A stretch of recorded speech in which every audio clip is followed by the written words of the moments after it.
Juan Kapitulo 6, versikulo 35.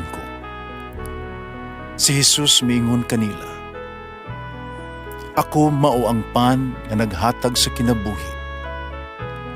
Ang muari kanako dili nagayod gutomon, ug ang mutuo kanako dili nagayod uhawon." Ang mga puno Pan sa kinabuhi. maglikon unta sa mong pagtuo ug gagakabi sa pagtuman sa imong mahal nga kasuguan. Ginoo na kaninyo. Santos nga Ebanghelyo sumala ni San Juan. Unya ang mga Hudiyo mipunit na usab ang mga bato aron pagbato kaniya. Si Jesus miingon kanila, "Kipagita ako kaninyo ang daghang ang mayong buhat, kag gisugo kanako samahan. Hain man niini ang hinungdan nginyo akong batuon." Ang mga Hudiyo mitubag, Dili kanamo batuon tungod sa bisan unsang buhat nga maayo, kundili tungod sa imuhang pagpasipala sa Dios. Tao ka lamang, apan nagpaka-Dios ka? Si Jesus mitubag, naisulat sa inyong kaugalingong balaod, na ang Dios miingon, "Mga Dios kamo." Kung sila naghihatagan sa inyong mensahe, gitawag sa Dios nga mga Dios, o ang kasulatan, di manggayod masayop. Nan nganong miingon man kamo nga ako nga gipili samahan, gipadala nganhis kalibutan, nagpasipala sa Dios sa akong pag-ingon nga ako maong anak sa Dios. Busa ayaw kamo pagtuo kanako kung wala ako magbuhat o mga buhat sa ako ang amahan. Apang kung nagbuhat ako niini mga butanga, tuin ninyo ang ako ang mga buhat, bisag dili kamo motuo kanako. Aron mahibalo kamo ang amahan ania kanako o ako anaa sa amahan. Ug dakpan na usab unta nila sa Jesus apan miikya siya. Si Jesus mibalik pagtabok sa suba sa Jordan sa dapit diin namunyag si Juan. Nagpabilin siya didto. Daghang mga tao miadto kaniya. Sila miingon, si Juan wala magbuhat o mga milagro, apan ang tanan nga iyang gisulti mahitungod ni ining tawhana tinuod gayod. Ug didto daghang mga tawo mituo kaniya. Ang Ebanghelyo sa Ginoo. Pasalamati ang Ginoo kay siya maayo, ang iyang gugma mulungtad hangtod sa kahangturan. Pasalamati ang Diyos sa tanang mga Diyos, ang iyang gugma malungtaron.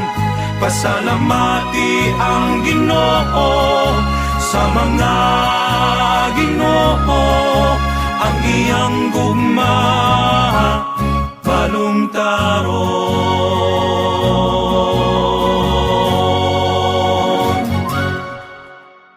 Pulo pa ni Gandhi, mituo ako kang Kristo apan dili ako mutuo kaninyo mga Kristiyanos. Kini usa kini ka sakit kaing pagsaway ba bato ka nato mga Kristiyanos, Kristohanon. Kay kini napadayag man no, nagpunting man sa kahawang ba sa tuang mga binuhatan isip Kristiyanos. Sa Ebanghelyo karong adlaw, gipasiugda ni Jesus ang kamahingdanon gyud sa maayong buhat alang sa iyang misyon, isip katig padayag sa amahan. Kung pa niya, kung dili ko buhaton ang mga buhat sa akong amahan, ayaw ka mo pagtuo kanako. Kung buhaton ko kini, bisan kung dili ka mo tuo kanako, tuoi ang mga buhat, o haron makaamgo o makasabot kamo ng amahan ani kanako ug ako anaa sa amahan. Mga buhat ug dili mga pulong. Sa kinabuhi ni San Francisco, no, itagaan niya hibug-aton ang kamahinungdanon gayo sa mga maing binuhatan. Pinagis pag-ingon, iwali o wali gayod.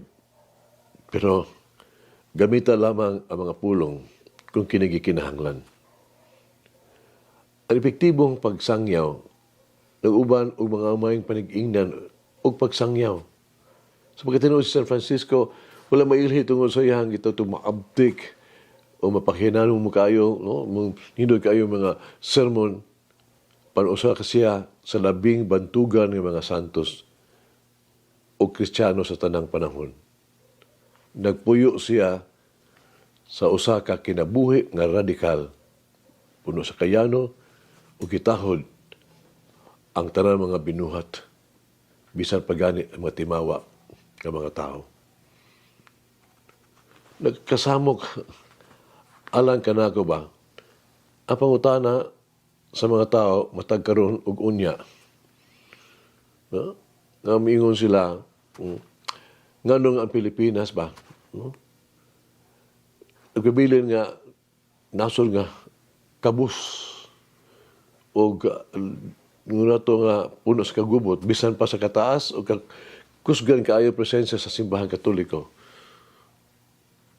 Ngano nga midagsa man ang korupsyon o pagkadili matinud-anon sa serbisyo sa gobyerno, nakadaghanan sa ato ang mga opisyal o empleyado sa gobyerno, nakatungha man unta sa mga tungaan nga katoliko o sila mga katoliko man.